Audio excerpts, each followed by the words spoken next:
Assalamualaikum warahmatullahi wabarakatuh. Halo semuanya, perkenalkan nama saya Nadia Ramadhani dengan NIM 255920109021. Saya adalah mahasiswi dari program studi S1 Teknologi Informasi, Fakultas Kesehatan dan Teknologi di Universitas Asia Palembang. Pada video kali ini saya akan mempresentasikan hasil pengerjaan tugas video individu saya dengan mata kuliah Algoritma dan Struktur Data. Di sini saya mengambil topik B, yaitu Share Battle. Ini merupakan sebuah studi eksperimental dan komparatif untuk menguji serta membandingkan performa antara dua algoritma pencarian yang sangat populer, yaitu linear share dan binary share. Fokus pengujian ini akan kita terapkan secara nyata dalam konteks data, nomor induk mahasiswa, dan NIM atau NIM. Mari kita masuk ke pembahasan yang pertama. Kita langsung saja ke bab 2 ya, yaitu Nah, sebelum kita melihat bagaimana programnya berjalan secara langsung, penting bagi kita untuk mengulas singkat landasan teori yang mendasari kedua algoritma ini. Hal ini agar kita tahu ekspektasi kita berdasarkan teori Big O notation. Yang pertama kita bahas tentang linear share dulu. Linear share itu merupakan algoritma pencarian yang paling sederhana. Soalnya algoritma ini bekerja dengan cara memeriksa data satu persatu secara berurutan. Nah, oleh karena itu, jika data yang dicari berada di paling akhir atau bahkan tidak ada dalam daftar, maka seluruh elemen sebanyak n harus diperiksa semua. Inilah mengapa kompleksitas waktu worst case atau kasus terburuk dari linear share dinotasikan sebagai 0. Nah, dan yang kedua ini ada binary share. Binary share adalah algoritma pencarian yang jauh lebih efisiensi dibandingkan linear share.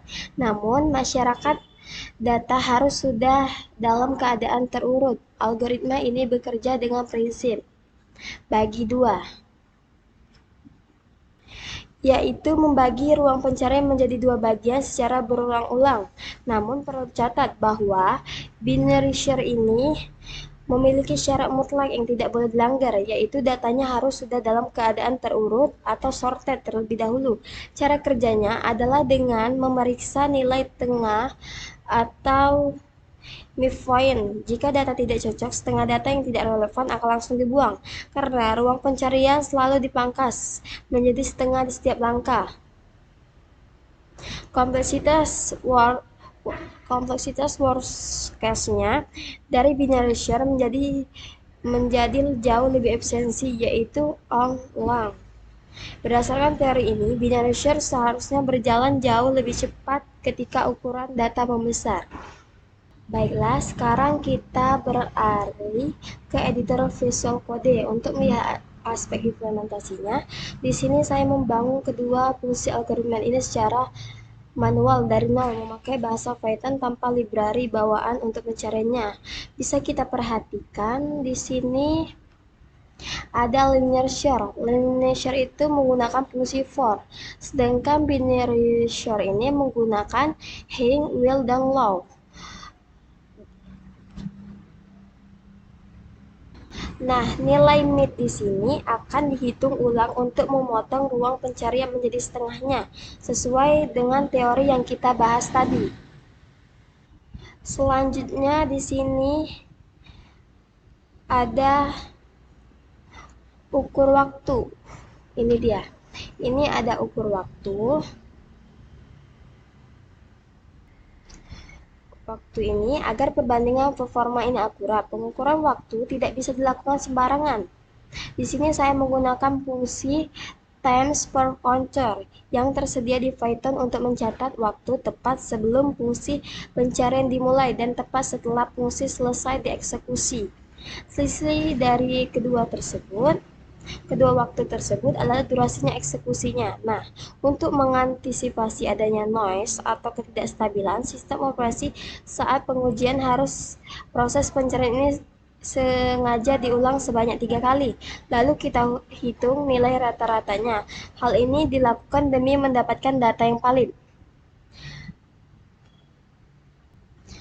Baiklah, sekarang mari kita simulasikan dan jalankan kodenya secara langsung saja lah ya. Nah, di sini sambil menunggu, biasanya kita itu disuruh untuk memasukkan NIM. Oke, kita lihat dulu ya. Nah, di sini kita masukin NIM-nya. Langsung saja kita pencet enter. Nah, sebentar lagi pasti grafiknya akan muncul.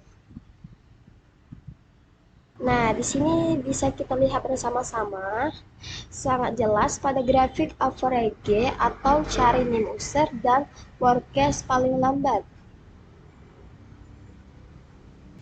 Nah, pada garis pink ini atau yang bisa disebut dengan linear share, dia itu melonjak lebih naik ke atas secara tajam dan signifikan seiring dengan bertambahnya ukuran data dari 100 ke 10.000. Karakteristik kurva yang naik konstan ini membuktikan bahwa kompleksitasnya bersifat linear atau O. Sebaliknya, mari kita lihat di garis berwarna ungu ini atau bisa yang disebut dengan binary share. Garis ungu ini posisinya tetap mendatar, sangat rendah, dekat dengan angka 0. Sehingga 10.000 data ini menjadi bukti nyata dari konveksitas logaritma atau O log n. Hasil eksperimen ini langsung terbukti 100% konsisten dan sesuai dengan teori Big O yang kita bahas di awal. Baiklah, mungkin kita langsung saja ke kesimpulannya.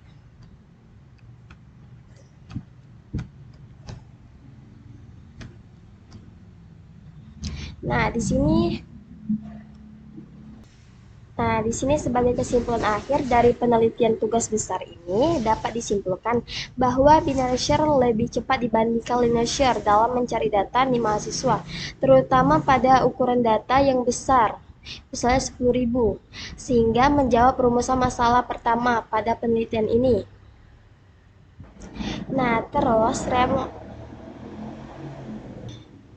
Terus rekomendasi praktis yang bisa saya berikan adalah selalu gunakan binary share apabila data yang ditangani berjumlah banyak dan sistem sudah menjamin datanya terurut. Namun, jika volume datanya sedikit dan posisinya masih acak-acakan, linear share tetap bisa menjadi pilihan yang rasional dan praktis tanpa kita harus membuang waktu untuk melakukan proses sorting atau pengurutan data terlebih dahulu. Sekian presentasi tugas besar individu dari saya. Mohon maaf yang sebesar-besarnya apabila ada kekurangan atau kesalahan kata selama penyampaian. Terima kasih untuk semuanya. Wassalamualaikum warahmatullahi wabarakatuh. I just had to let you know you're